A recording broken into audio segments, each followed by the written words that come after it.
Alors comment est-ce que de tout petits changements peuvent amener des résultats incroyables? C'est vraiment le cœur du livre de James Clear, Atomic Habits. Mais pour bien saisir toute la puissance de cette idée, il faut d'abord se pencher sur l'histoire de l'auteur.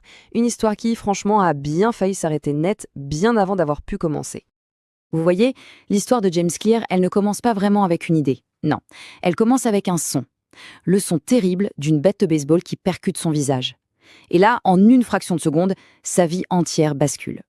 L'impact a été d'une violence inouïe. Son nez a été écrasé, son crâne fracturé à de multiples endroits. Imaginez, son cerveau a été projeté contre l'intérieur de sa boîte crânienne. Résultat, un gonflement immédiat, massif.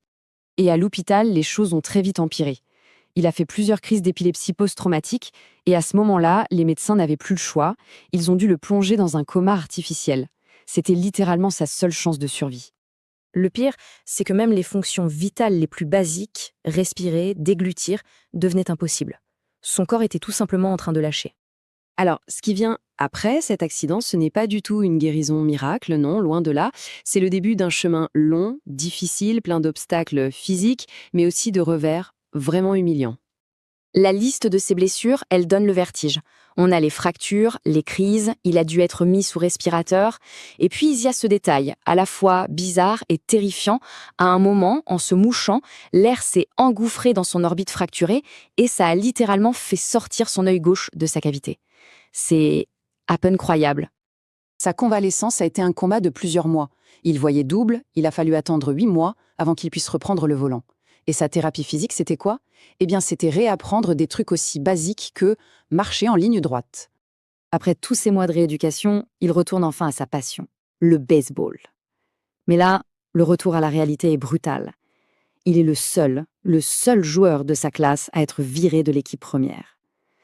Pour quelqu'un qui rêvait de devenir pro, c'était l'humiliation suprême.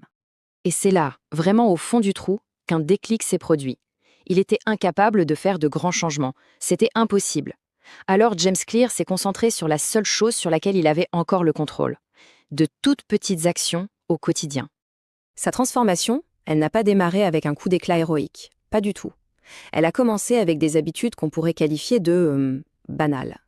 Se coucher tôt, ranger sa chambre, faire de la muscu régulièrement. Des actions minuscules, oui, mais surtout constantes. Et regardez où ça l'a amené.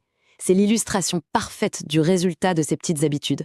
6 ans seulement après son accident, le type qui s'était fait virer de son équipe de lycée, il est nommé meilleur athlète de son université et il reçoit la plus haute distinction académique. Le contraste est juste saisissant. Bon, cette